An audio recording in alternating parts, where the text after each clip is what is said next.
A moment here to introduce Justine Woods. Justine Woods, she, her, is a garment artist, creative scholar, and educator.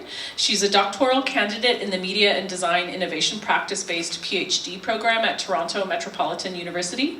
Justine's research and design practice centers Indigenous fashion and garment making as practice-based methods of inquiry towards restitching alternative worlds that prioritize Indigenous resurgence and liberation. Born and raised in tiny Ontario, Justine is a registered member of the Métis Nation of Ontario from the Georgian Bay Métis community, Saint-Ange and Berger-Baudouin families. Her ancestors come from Drummond Island in what is now known as Michigan, and were relocated in 1828 to Penetanguishene, I forget how you said it. Penetanguishene, Ontario, where they built diasporic roots with their kin and community that continue to hold strong to this present day. Please join me in welcoming Justine. Thank you, Justine. Hi, everyone. It's such a privilege to be here and sharing this stage with all of these folks. As Nicole was saying, the three of us, Peter, Nicole, and I, have worked together for quite a few years now, and so it's really beautiful to kind of look back on this work and just the time that we've spent thinking through these ideas alongside each other. I think a lot of the work that I'm going to be talking about today is very deeply informed by just collective thinking that I've had alongside both Peter and Nicole, so I just feel very privileged to always revisit this work, especially in the presence of these two beautiful humans. So yeah, as Tanya said, my name is Justine Woods. I am a PhD candidate at Toronto Metropolitan University. I live in Toronto, but I also split my time between Toronto and my home. I did my undergrad at Toronto Metropolitan University. I specialized in fashion design, so I come from a very technical garment making background, and then I moved into graduate school and did my Master of Design at OCAD University in the Interdisciplinary Art, Media, and Design program, and Peter Morin was also my primary supervisor. Next slide, please. Thank you. I always like to start off when it comes to talking about my art practice and my work by situating myself in relation to the land, my home, where my family's from, and also where I grew up. I grew up in Tiny Township just outside of Penetanguishene, Ontario. I grew up actually on a flower farm that my parents still run to this day. My parents' names are Stephen and Lori Woods. From my dad's side, I carry the Berger-Baudouin family names, and from my mom's side, I carry the Saint-Ange family names. Both my mom and dad are Métis from Penetanguishene, and we're all members of the Georgian Bay Métis community. Our family has been in Penetanguishene for many years, since 1828. Before that, our families were a part of a half-breed community that resided in the Mackinac area, and also on Drummond Island before they were forcefully relocated to Penetanguishene after the War of 1812, when Drummond Island was ceded to the United States. And so both of these places are very important to my work. In my work, I honor my family's diasporic home of Penetanguishene, the ways in which southern eastern part of Georgian Bay has held my family and our community for many years. It also honors the relationships that we have with other Indigenous kin who we share our territory with, such as Bosley First Nation, Chimising. And in my work, I also honor that spatial relationship between home and homeland. So for me, that's Penetanguishene and then Drummond Island. Next slide, please.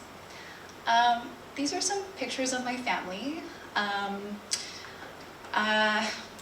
My relationship to the land is very deeply informed by the knowledge that has been passed down to me through my family. These images are of me and my dad, then also me and my late grandpa, David Woods. And so you can see I come from a long line of fishermen and women in my family. And a lot of this knowledge I feel very privileged to carry today and into the future.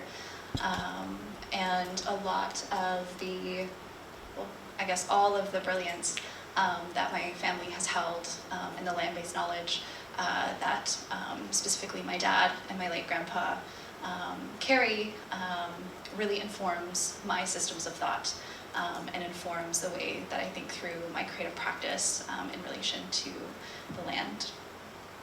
Next slide, please. From my mom, I learned how to sew. Sorry, I just have my little notes here so I can stay on track. From my mom, I learned how to sew. She taught me how to sew at the age of 6, and it really sparked this passion for stitch work that carries through my creative practice and my research practice to this day. Next slide, please. I would consider myself many things, but when it comes to my work, I would say a garment artist, an educator, and a creative scholar. And each of these 3 responsibilities I consider equally within my practice. Next slide, please. When it comes to thinking about my work within different sorts of intersecting fields of study, I would say that my work kind of spans Indigenous studies, fashion studies, and performance studies. And again, I really kind of engage with these fields of research and study quite equally. And all 3 of these are threaded throughout my work quite deeply, as I'll talk about a little bit more in detail moving forward. Next slide, please. I want to just take a moment to talk about the epistemologies that ground me when it comes to my research. And I've come into this concept and term that I call restitching, and this method of restitching as praxis. This is something that I started to dream up during my work at OCAD with Peter during my Master of Design degree. It's something that I'm continuing to expand on and move through in my doctoral work and research.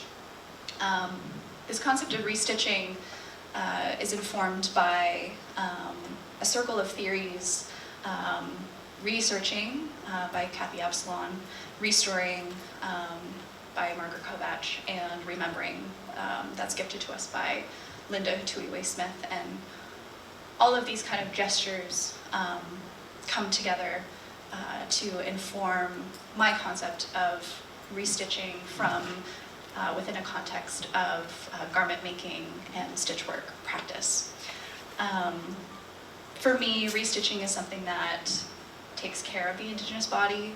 It's something that mobilizes Indigenous body sovereignty, and it's something that allows us to conceptualize our Indigenous ways of garment making and Indigenous fashion. Next slide, please. So these are some early works that I wanted to share. Primarily, my work explores beadwork as an Indigenous technology and a form of visual storytelling and dissemination of Indigenous ways of knowing, being, understanding, and feeling in the world.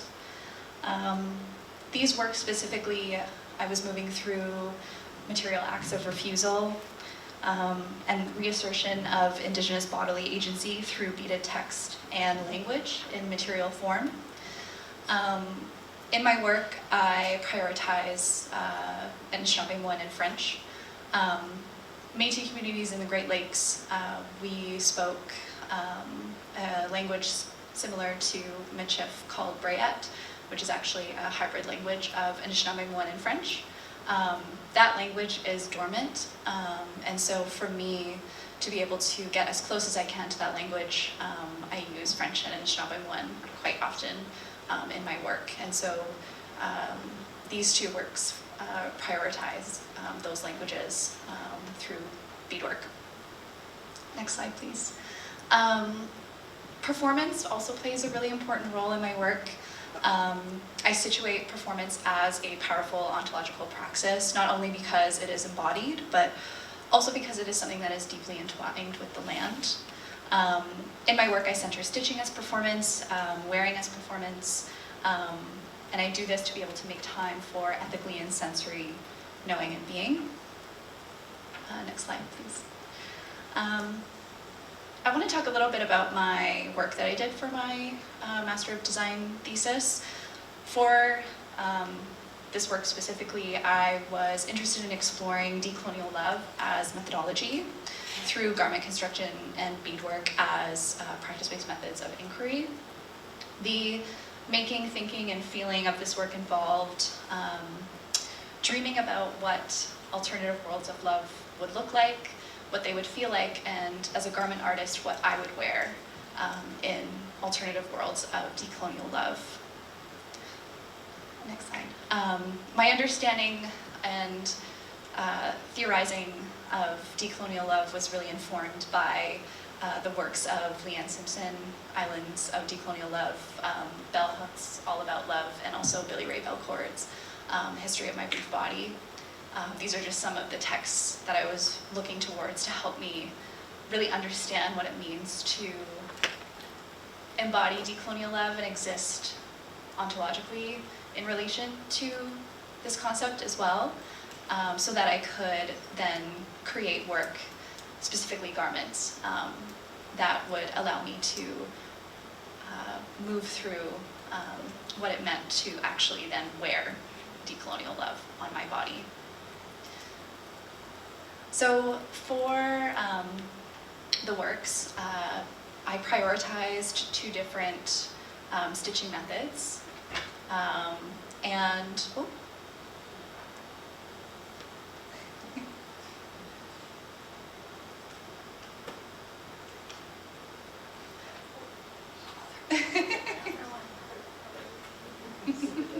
No, that's okay, no worries. Our ghost operator.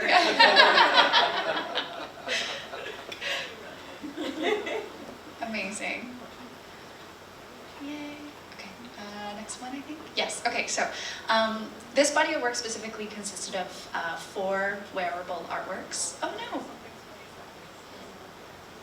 Oh, it might be because there's a video. Huh.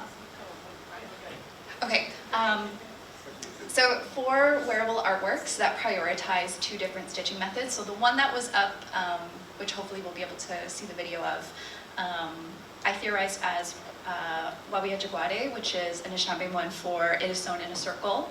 And so this stitching method involved stitching 2 circular pieces of material together where you start and finish in the same stitching position.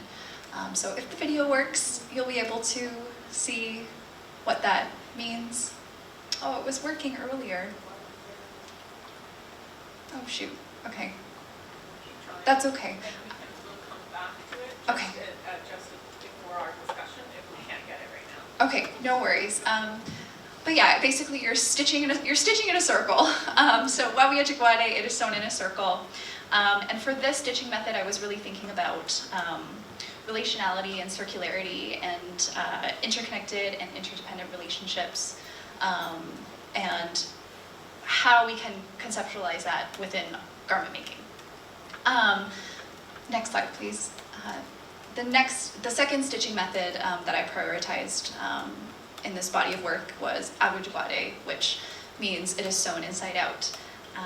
And for this stitching method, I was thinking about how do we restitch spaces inside out that look forward within new orientations and temporalities. And so for me to be able to think about this within the context of garment making, I decided to stitch every single seam inside out.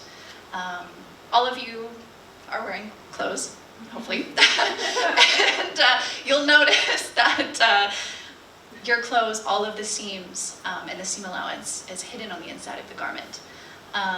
It's just something that is part of the system of making clothes. It was something that I was taught in fashion school. All of your seams had to go on the inside. They had to look neat and tidy. But for me, I was like, I don't want to do that. And so I decided to sew all of the seams inside out where the seam allowance is exposed instead of hidden. And again, kind of thinking about this idea of flipping things inside out and what that means within alternative worlds of decolonial love. Next slide, please. So I want to talk a little bit about my doctoral work quickly before we finish. This is something that I'm still working on. I have about a year left. Got through my coursework, got through my comprehensive exams, and so now I'm doing my dissertation, and it feels awesome.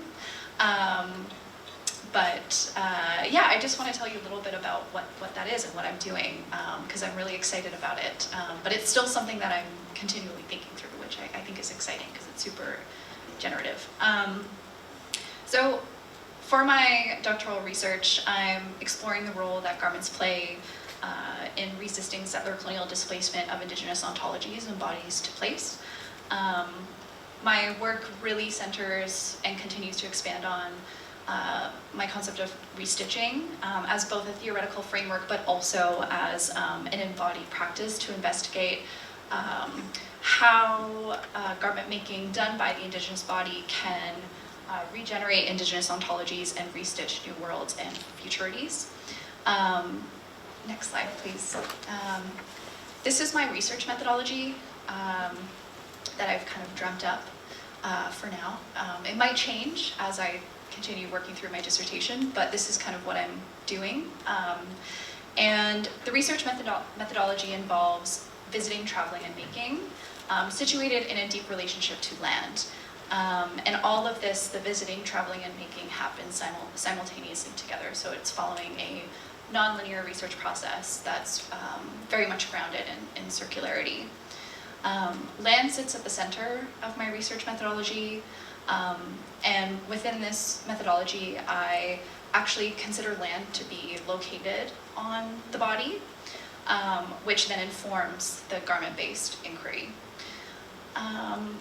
So when it comes to this work, I will be visiting with ancestor garments as pedagogy, as teacher, traveling between home and homeland, so traveling from within between Penetanguishene and Drummond Island, Sault Ste. Marie, places and spaces that are very important to the histories of my community and our lived experience of our ancestors and our families, and then also making at the same time, so making clothing that supports my body in these different spaces.